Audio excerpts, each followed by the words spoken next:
Olá, eu sou a Stephanie e hoje eu vou, com a minha colega Lucia, a gente vai apresentar o livro de David Salzburg, que é Uma Senhora Toma Chá, como a estatística revolucionou a ciência no século XX. Né? Esse livro é muito bom.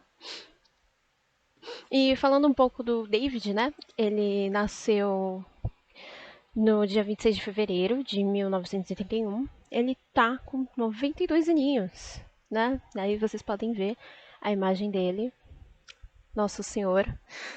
Ele foi um estatístico.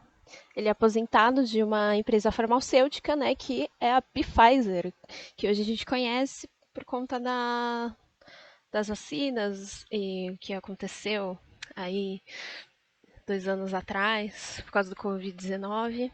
E a Pfizer ficou em evidência porque ela foi uma das empresas a fazer a vacina contra o coronavírus.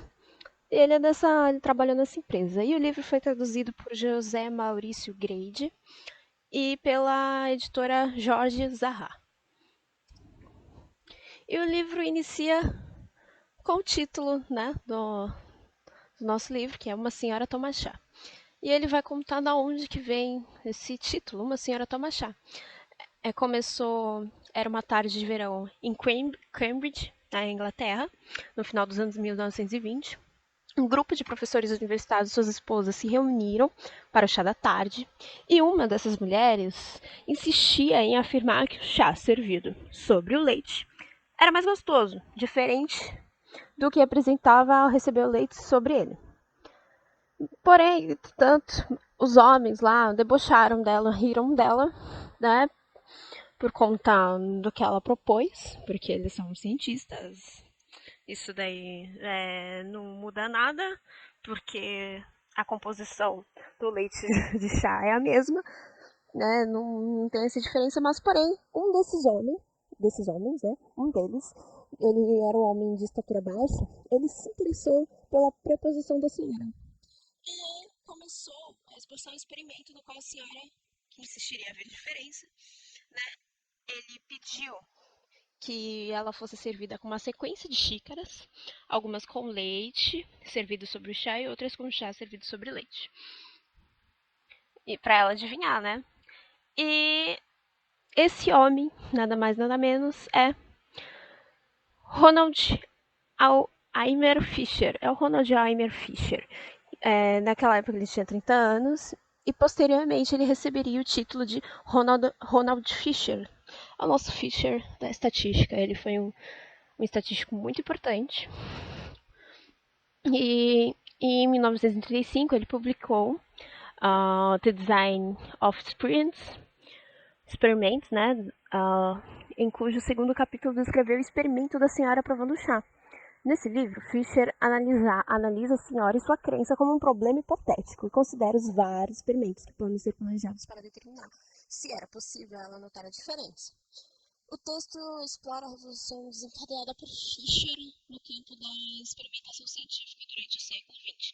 Destaca a falta de padronização dos experimentos prévios, enfatizando como Fisher introduziu a ideia de um desenho experimental matematicamente fundamentado.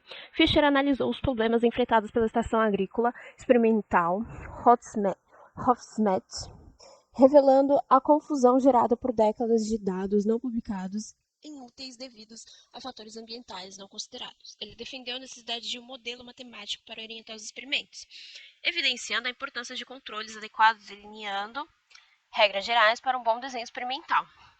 Os métodos de Fisher foram amplamente adotados, especialmente nas escolas de agricultura, levando ao desenvolvimento de bibliografias detalhadas sobre diferentes desenhos experimentais em campos além da agricultura, como medicina, química e controle de qualidade industrial, enfatizando a necessidade de reflexão cuidadosa e do uso frequente de matemática complexa na ciência experimental. O texto determina como uma referência a história da senhora, que provou xícaras de chá, mencionando que Fisher não revelou o resultado desse experimento específico, mas o professor Smith confirmou que a senhora conseguiu identificar cada xícara corretamente. E agora a gente vai apresentar os temas mais importantes que a gente encontrou para falar sobre a história da estatística no livro, né? que a gente destacou, achou que seria muito mais relevante falar. E uma delas que eu vou falar é as distribuições assimétricas. Nessa parte do texto, ele apresenta a evolução do pensamento estatístico, focalizando Karl Pearson e seu impacto inovador na ciência do final do século XIX. Destaca como Pearson revolucionou a compreensão científica ao reconhecer a natureza probabilística das observações, abandonando a visão determinista do século XIX. Seu trabalho no laboratório biométrico de Galton revelou a regressão à média e a formulação de distribuições probabilísticas, transformando a compreensão científica sobre a aleatoriedade nos dados. Embora alguns métodos de Pearson tenham sido questionados, seu legado transformou a estatística moderna. Além disso, o texto explora o trabalho de Galton, Pearson e Wheldon na investigação das teorias de Darwin sobre evolução. Embora não tenham provado diretamente a teoria da evolução, suas contribuições na biométrica forneceram valiosas ferramentas estatísticas ao coletar dados variados, desde anatomia de pássaros até medições antropomórficas. Apesar de não terem oferecido uma prova definitiva da evolução no contexto humano, estabeleceram a importância das distribuições matemáticas e dos parâmetros na ciência do século XX, influenciando áreas como medicina, sociologia e física, mesmo sem comprovar diretamente a questão central da evolução. Essa parte do livro ele vai falar sobre Gozet, nosso querido Sr. Gozet. O texto destaca a jornada de William Swilly Gozet, conhecido como Student, na Guinness Brewing Company, onde aplicou conceitos matemáticos e estatísticos na produção de cerveja. Gozet foi recrutado para resolver um problema prático sobre a contagem precisa de células de levedura na produção de cerveja. Utilizando a distribuição de Poisson, desenvolveu métodos que melhoraram significativamente a consistência do produto da Guinness. Sob o pseudônimo de Student, Gozet publicou sua descoberta na revista Biométrica, pois a política da empresa proibia funcionários de publicar artigos. Ele se tornou um intermediário entre os renomados estatísticos Karl Pearson e Ronald Fisher, mantendo amizade com ambos, apesar de algumas diferenças entre eles. Gozet produziu o teste T de Student, uma ferramenta estatística para análise de amostras pequenas, revolucionando a estatística ao fornecer uma maneira de lidar com amostras pequenas sem a necessidade de estimar todos os parâmetros. Apesar de sua modéstia, Gozet foi uma figura crucial no desenvolvimento da estatística, influenciando gerações futuras de matemático e estatístico como suas contribuições duradouras para a disciplina.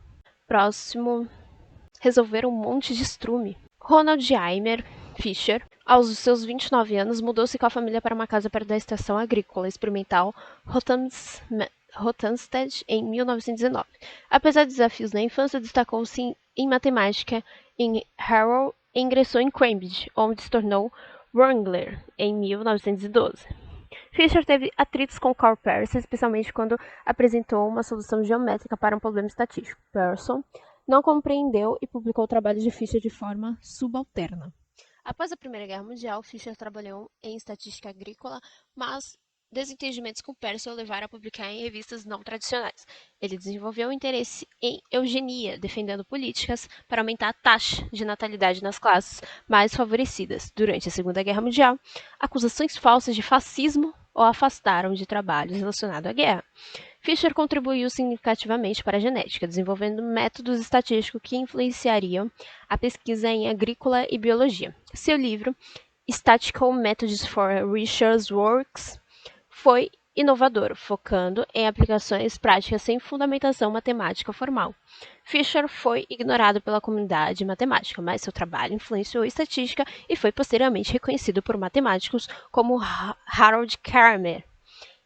Em 1919, Fisher aceitou um contrato de um ano para analisar dados agrícolas na estação experimental Rothamsted, contribuindo para o desenvolvimento de técnicas e ideias estatísticas durante os anos de 1920 e 1930. Já esse capítulo ele vai falar sobre estudos da variação de safras. Esse texto ele descreve o início da carreira do autor como bioestatístico. destacando a influência do professor Hugh Smith, que lhe deu um artigo intitulado Estudos da Variação da Safra 3. O autor discute a importância da variação na pesquisa científica e detalha séries de artigos sobre esse tema escrito por Fisher. Fisher desenvolveu métodos estatísticos originais, especialmente a análise de variação e a randomização em experimentos agrícolas. O terceiro artigo da série Estudos da Variação de Safras 3 é mencionado como fundamental, apresentando métodos inovadores de análise estatística. Fisher investiga a influência do clima na produção de trigo em Rothamsted e desenvolve ferramentas para analisar dados de séries temporais. O texto também destaca o esforço físico envolvido na época, incluindo o trabalho extenso necessário para cálculos manuais. Outro ponto relevante é a introdução dos experimentos randomizados controlados por Fisher, que revolucionaram a abordagem experimental. Ele propôs a randomização para evitar confusões causadas por fatores desconhecidos e desenvolveu a análise da variância. O autor aborda ainda a descoberta da regressão à média por Galton e com Fisher a incorporou-se análise estatística. O texto ressaltou a importância e o impacto dos métodos e das ideias de Fisher.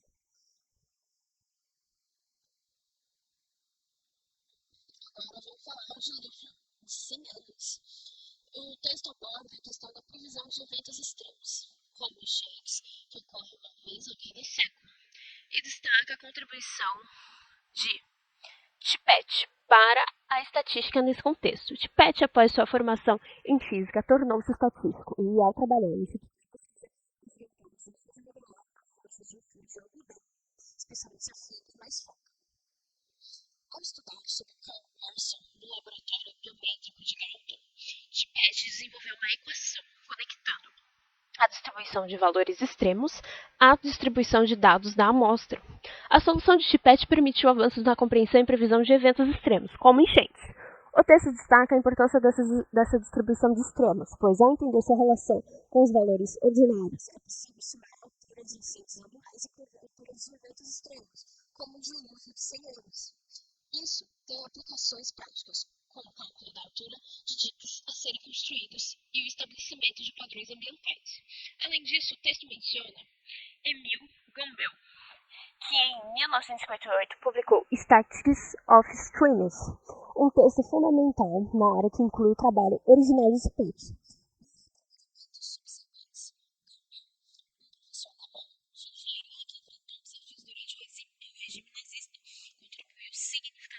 Para a teoria estatísticas de extremos. Esse texto ele vai falar Fisher triunfante, mais um momento de Fisher, né?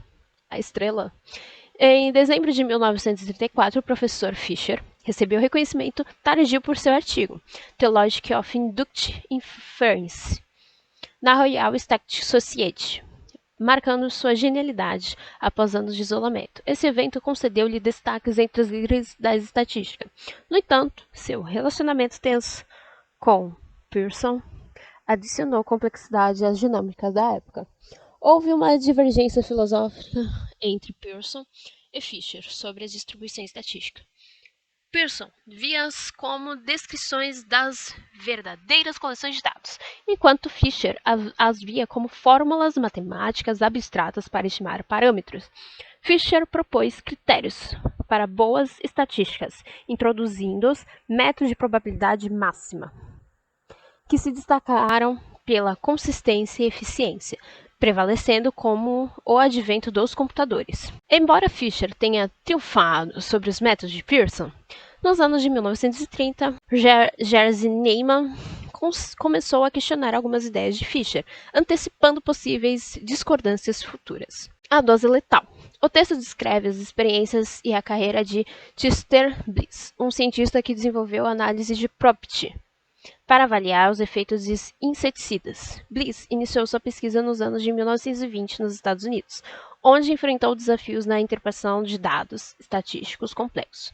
Sua análise de probability, baseada em distribuições estatísticas de Pearson, tornou-se fundamental na toxicologia, proporcionando uma base matemática para entender a relação entre doses de substâncias e seus efeitos letais. A narrativa destaca o encontro de Bliss com Fisher, seu mentor na Inglaterra, onde refinaram a metodologia da análise de probability Bliss, posteriormente, mudou-se para a União Soviética, continuando suas pesquisas em Leningrado durante o regime stalinista. Sua estadia no país envolveu suspeitas de espionagem, mas Bliss conseguiu se explicar e continuar seu trabalho. No entanto, eventualmente, a repressão política forçou Bliss a deixar a União Soviética. O texto também aborda a situação política na União Soviética durante o período stalinista, com expurgos e repressão, evidenciando as dificuldades enfrentadas por Bliss. No final, nos anos 1960, Bliss revisitou a União Soviética, encontrando antigos amigos mortos e apenas sua senhoria sobrevivente. O relato destaca as complexidades da carreira científica de Bliss em meio aos contextos políticos turbulentos. Aqui a gente vai falar sobre a curva em forma de sino. O texto aborda a evolução da Revolução Estatística, destacando o papel crucial da Grã-Bretanha, no seu início, com a disseminação posterior para outros países, incluindo Estados Unidos, Índia, Austrália e Canadá. Foca-se na importância do Teorema Central do Limite, que afirma que a distribuição de médias de grandes conjuntos de números se aproxima da distribuição normal, independentemente da origem dos dados iniciais. O teorema central do limite é crucial para a estatística, pois permite a utilização da distribuição normal em modelos estatísticos, simplificando os cálculos. O texto destaca a aceitação generalizada desse teorema, pois proporciona uma abordagem matemática tratável para a distribuição normal. Isso é particularmente útil ao lidar com grandes conjuntos de dados, pois as médias desses conjuntos tendem a seguir uma distribuição normal. O período entre os anos 1920 e 1930 é destacado como crucial na análise do Teorema Central do Limite, com matemáticos europeus, incluindo nomes como Lindenberg, Levy, Filler, von Mises, entre outros, contribuindo para a revolução do problema. No entanto, o clima político da época, marcado pela ascensão de estados totalitários, interrompeu essa colaboração internacional. O autor destaca o papel de Wallace Hoffinger na década de 1940, quando ele propôs a classe de estatísticas U, preenchendo as condições do Teorema Central do Limite de Lindenberg-Levy de maneira mais acessível. O texto também menciona a situação ambígua de Hoffinger durante a Segunda Guerra Mundial e seu envolvimento na pesquisa operacional, uma disciplina que se originou durante o conflito e posteriormente foi aplicada no mundo dos negócios. Além disso, o texto aborda o impacto do anti-intelectualismo e antissemitismo durante o regime nazista, que levou à migração de muitos cientistas e matemáticos para outros países, contribuindo significativamente para a pesquisa operacional e o desenvolvimento de modelos estatísticos. Bom dia, eu me chamo Lucy e eu gostaria de falar sobre Uma Senhora Toma Chá, esse livro que cita as contribuições de alguns homens e mulheres que contribuíram para a revolução na estatística. Começando o meu resumo, eu gostaria de falar sobre o teste da adequação do ajuste. Então, antes da revolução estatística, as coisas com as quais a ciência lidava eram as medições ou os eventos físicos que a geravam. Então, com a revolução estatística, as coisas da ciência tornaram-se os parâmetros que governam as distribuições das medições. No entanto, não existe prova científica da existência de tais causas e efeito. Não há modelos matemáticos bem estabelecidos da realidade que sugira tal efeito. Então, trata-se de uma declaração de fé e tem tanta validade científica como declarações sobre demônios ou Deus. O modelo estatístico, que define a busca da ciência em termos de parâmetros de distribuições, também é baseado em uma declaração de fé sobre a natureza da realidade. Então, a experiência do autor, nessa pesquisa científica, levou ele a acreditar que a declaração estatística de fé tem mais probabilidade de ser verdadeira que a declaração determinista. Já na teoria do caos e adequação do ajuste, a teoria do caos ela começa nos primeiros anos do século XX, com os gráficos do matemático francês Henri Poincaré, mostrando o que acontece quando você constrói um gráfico em que os pontos no papel quadriculado aparecem inicialmente como se não tivesse estrutura, em vários lugares de maneira aparentemente acidental. À medida que o número desses pontos do gráfico aumenta, no entanto, começam a aparecer padrões. Algumas vezes são grupos de linhas de retas paralelas, que também podem ser de linhas intersecantes ou círculos ou com linhas retas que os atravessam. Alguns defensores da teoria do caos mediram os intervalos entre os batimentos cardíacos humanos e os colocaram em um gráfico de Poincaré. Eles alegam encontrar padrões nesses gráficos e descrevem equações geradas deterministicamente que parecem produzir o mesmo tipo de padrão. Não existe, então, uma medida de quão bom é o ajustante gráfico fundamentado nos dados e o gráfico gerado por um conjunto específico de equações. A prova de que o gerador proposto é correto se baseia na solicitação ao leitor de que olhe para os dois gráficos similares. Esse teste do globo ocular provou ser falível em análises estatísticas. As coisas que ao olho humano parecem similares ou muito próximas disso muitas vezes são drasticamente diferentes, quando cuidadosamente examinadas com ferramentas estatísticas desenvolvidas para esse fim. Então não basta a gente olhar só mesmo e analisar os gráficos olhando, achando que são iguais, né? Então as ferramentas da estatística, se forem cuidadosamente examinadas, a gente vai ver que existem as diferenças. Dentro do teste de adequação do ajuste de Pearson, uma das realizações de Karl Pearson foi a criação do primeiro teste de adequação do ajuste. Então, o seu teste de adequação do ajuste foi o precursor de importante componente da análise estatística moderna. O teste de hipótese ou o teste de significância. Ele permite que o analista proponha 2 ou mais modelos correntes da realidade e use os dados para rejeitar um deles. O teste da hipótese é tão amplamente empregado que muitos cientistas o têm como único procedimento estatístico. O teste de hipótese ou de significância é o procedimento estatístico formal que calcula a probabilidade do que observamos, assumindo que a hipótese a ser testada é verdadeira. Quando a probabilidade observada é muito baixa, concluímos que a hipótese não é verdadeira. Então, já na análise estatística, a palavra significativa, utilizada para indicar uma probabilidade muito baixa, computada sobre essa proposta testada, então, nesse contexto, a palavra tem significado matemático exato. Uma versão simplificada dos testes de hipótese pode ser encontrada agora em todos os livros didáticos elementares de estatística. E a gente teve a oportunidade de estudar nesse semestre com a professora Auriluce, né? Ela nos deu a oportunidade de pesquisarmos, né, no ensino fundamental 2 e também no ensino médio e poder passar essa aula, né? Toda semana nós trazíamos, isso foi bem bacana. E sua estrutura é simples e de fácil compreensão pela maioria dos estudantes de primeiro ano. Segundo Niemann, sua maior descoberta foi a de que os testes de significância não faziam sentido a não ser que houvesse pelo menos 2 hipóteses possíveis. Não se pode, portanto, testar se os dados se ajustam a uma distribuição normal, a não ser que exista alguma outra distribuição ou conjunto de distribuições a que se acredita que elas se ajustarão. Então, a escolha dessas hipóteses alternativas dita a forma como é feito o teste de significância. A probabilidade de detectar aquela hipótese alternativa, se for verdadeira, é o poder do teste, né? Então, em matemática, a clareza de pensamento é desenvolvida dando-se nomes claros e bem definidos a conceitos específicos. E para distinguir entre a hipótese que está sendo usada para computar o valor de P de Fisher e a outra possível hipótese ou as hipóteses, Niemann e Pearson chamaram a hipótese testada de hipótese nula e as outras de alternativas. Em sua formulação, o valor de P é calculado para testar a hipótese nula, mas o poder se refere a como esse valor de P se comportará se a alternativa for de fato verdadeira. Isso levou Niemann a 2 conclusões de que um poder de teste é uma medida de quão bom ele é. Então, o que é probabilidade, né? Trata-se de um problema da aplicação de métodos estatísticos na ciência.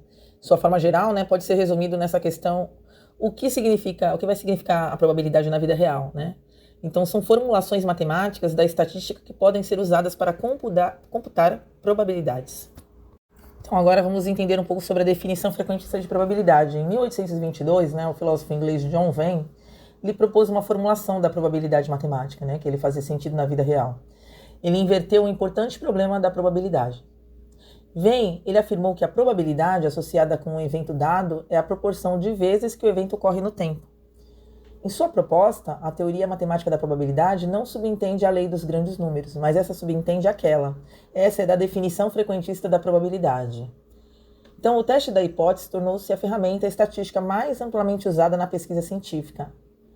A matemática refinada de Jerzy Niemann transformou-se agora em ideia fixa em muitas áreas da ciência. A maioria das revistas científicas exige que os autores de artigos incluam testes de hipótese em suas análises de dados. Mas, além das revistas científicas, as autoridades reguladoras de drogas nos Estados Unidos, Canadá e na Europa também exigem o uso de testes de hipótese nas áreas jurídicas. Tribunais têm aceitado o teste de hipótese como um método apropriado de prova e permitem que os queixosos, né, os usem para mostrar discriminação no emprego. Permeiam, enfim, todos os ramos da ciência e estatística. Agora, essa é bem interessante, né, o golpe da confiança. Então, eu lembro muito bem, quando eu estava na escola, quando surgiu a AIDS, né? E eu lembro que até tinha um encarte que estava nos ônibus que falava: é mais fácil prevenir do que remediar. Então, quando essa epidemia de AIDS apareceu nos anos de 1980, várias perguntas precisavam ser respondidas, né? Uma vez que o agente infeccioso do HIV a gente não conhecia, né? Então os funcionários da saúde precisavam saber quantas pessoas infectadas havia, a fim de poder planejar, né, os recursos necessários para enfrentar essa epidemia. Então, não existia uma forma de prever qual pessoa seria exposta, infectada ou que infectasse outras. Por isso, lidávamos com distribuições probabilísticas e estimamos os parâmetros dessas distribuições. E um dos parâmetros é o tempo médio de latência, né? O tempo médio entre a infecção e o aparecimento dos sintomas. Graças a uma circunstância não usual no padrão de infecção da AIDS, havia um grupo de pacientes a respeito do qual eles sabiam tanto o tempo da infecção quanto o tempo em que a doença aparecera. Então, um pequeno grupo de hemofílicos foi exposto ao HIV por produtos sanguíneos contaminados e, com seus dados, estimou-se o parâmetro de tempo médio da latência. Se não podemos dizer que uma estimativa é exatamente correta, existe algum modo de dizer quão próximo ela está do valor verdadeiro ou do parâmetro? Usando a estimativa de intervalo, né? Então, Niemann propõe um caminho direto para criar uma estimativa por intervalos, né? E de determinar seu nível de exatidão. Chama-se esse procedimento de intervalos de confiança e as extremidades dos intervalos de confiança de limites de confiança. Já o professor Boyle disse: não estou seguro se peço uma explicação ou lanço uma dúvida. Refiro-me aos limites da confiança e não estou de todo seguro de que confiança não seja um golpe de confiança, né? Então, dentro de todas as coisas que já foram faladas, né, os estatísticos eles acabam perdendo o controle, né? Porque a revolução estatística está tão cristalizada na ciência moderna que os estatísticos perderam o controle do processo. Então, quando um âncora, né, de um telejornal, a não ser que um estudo médico mostrou que o fumante passivo tem o dobro de risco de morte que os não fumantes, quase todo mundo pensa o que isso significa, né? Quando uma pesquisa de opinião pública é usada para declarar que, por exemplo, 65% daquele público pensa que o presidente está fazendo um bom trabalho, mais ou menos 3%, a maioria de nós pensamos que entendemos tanto 65% como os 3%, né? E quando o homem do tempo prevê uma chance de 95% de chuva para amanhã, a maioria de nós sairá de casa como, né? Com guarda-chuva. Eu até pensei, eu tenho muito hábito, eu e meu esposo, de olhar o clima a tempo, né? Que lá tem as previsões, né? De quantos por cento de chuva naquele dia. A gente tem esse hábito, porque a gente sai muito cedo de casa, volta muito tarde, e a gente precisa saber, né? Mais ou menos com que tipo de roupa, e se precisa levar guarda-chuva, enfim. Então, a revolução estatística, ela traz essa influência sutil no pensamento e na cultura popular, né? Mais do que apenas a forma como usamos as probabilidades e proporções como se soubéssemos o que elas significam. Então, o que eu pude concluir nesse livro, né, foi um livro que ele não foi criado para matemáticos, estatísticos, mas foi um livro de uma leitura onde a gente passa a compreender melhor as contribuições que esses estudiosos tiveram na estatística, né, e que não para, né. E também eu pude perceber a importância que a estatística exerce em todas as áreas, né. Sobretudo, de repente, na presidência, na política, na área de alimentações, quando uma safra tem menor crescimento, maior crescimento, tudo, a estatística ela está em todas as áreas, né? E esse livro, ele foi de grande importância. Até o autor, o Dr. David, ele fala que talvez tenham melhores contribuições que não foram citadas no livro, né? Mas ele vai citar aquilo que está dentro daquilo que ele leu. Se de repente tem algum engenheiro, alguém que já tenha feito algo que foi muito importante, mas se ele não registrou, não tem como ele usar aquilo como um parâmetro para ele publicar. Mas ele acredita porque ele não quer ser injusto, né? Publicando artigos que, de repente, se pareçam mais importantes do que aqueles que estão atrás dos bastidores. Mas ele está citando aqueles aos quais ele leu e que já foram publicados, né? Espero ter contribuído. O livro ele é de muita importância. Eu gostei bastante, pude aprender, né? E espero que mais pessoas possam ler o livro, né? E como o próprio autor David, ele espera que com isso, ele até sugere novos livros, artigos, para que a gente leia, né? E me deixou curiosa também. E ele espera que pessoas que são os leigos, né, que não estão nessa área, que eles possam se interessar por isso. Então, eu desejo que ele possa trazer novos leitores, novas pessoas que possam querer conhecer melhor essa área de tão importância. Agora vamos falar sobre abolir os parâmetros. O texto explora o desafio enfrentado por Frank Wilcox nos anos de 1940 ao receber que valores discrepantes nos dados experimentais influenciavam drasticamente os resultados dos testes estatísticos, paramétricos como o teste T de Student e as análises da variância de Fisher. Sem encontrar soluções na literatura estatística, ele desenvolveu um método não paramétrico, baseados em cálculos complexos para lidar com esses valores discrepantes, publicando seu trabalho na revista Biometrics em 1945. Esse avanço abriu caminho para os testes estatísticos, não paramétricos, permitindo lidar com distribuições de medições sem depender de parâmetros específicos. Desenvolvimentos posteriores por outros pesquisadores expandiram esses métodos em várias direções, mas questões persistentes como a relação entre métodos paramétricos e não paramétricos e a adequação dos últimos em relação aos dados permaneceram. Edwin James George Pitman, em 1948, demonstrou que os testes não paramétricos eram quase tão eficazes quanto os paramétricos, mesmo quando as suposições originais destes eram verdadeiras, sugerindo a viabilidade de todos os testes de hipóteses serem não paramétricos. No entanto, problemas complexos surgiram mais tarde, revelando sutilezas na compreensão dos métodos não paramétricos, especialmente relacionados aos dados discrepantes e à contaminação sistemática dos dados, questões abordadas décadas depois por Bahadur e Savage. O texto aborda a evolução da estatística, destacando figuras influentes como Carl Pearson, Prasanth Chandra e Mahalanobis. Pearson, pioneiro na análise estatística, coletou dados para examinar distribuições probabilísticas, porém, sua abordagem resultou em amostras convenientes e não representativas, levando a resultados distorcidos. Mahalanobis, inspirado por Pearson, fundou o Instituto Indiano de Estatística e desenvolveu métodos para criar amostras mais representativas da população, propondo abordagens de amostra, de julgamento e amostra aleatória. Durante o New Deal dos Estados Unidos, jovens estatísticos enfrentaram críticas a implementar pesquisas de amostragem, liderando avanços significativos, incluindo o primeiro levantamento nacional de desemprego por amostragem.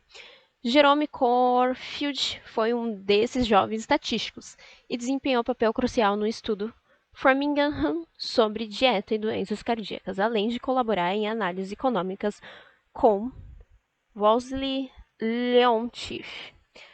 Esses avanços na teoria da amostragem foram fundamentais para criar índices econômicos como o índice de preços ao consumidor e influenciaram decisões econômicas reais. Mahalanobis influenciou o primeiro-ministro indiano, Nehru, a tornar decisões baseadas em dados reais. O texto inclui destacando uma conferência de renomados estatísticos na Índia, discutindo avanços e problemas no campo, e menciona a morte de Fisher, evidenciando sua duradoura influência na estatística. Agora vamos falar se você quiser ser a melhor pessoa. Nesse ponto a gente vai falar das mulheres estatísticas. O texto descreve a trajetória de George Snedecor, seu papel crucial no desenvolvimento do Departamento de Estatísticas na Universidade de Iowa e como influenciou o campo da estatística nos Estados Unidos.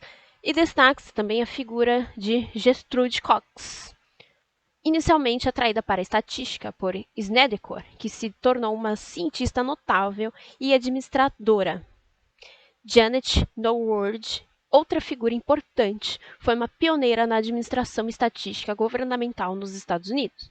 O texto também destaca a ascensão das mulheres na estatística, mostrando suas contribuições notáveis para o desenvolvimento teórico e aplicado na disciplina, culminando na afirmação de que, frequentemente, as mulheres têm sido a melhor pessoa para lidar e contribuir significativamente para o campo.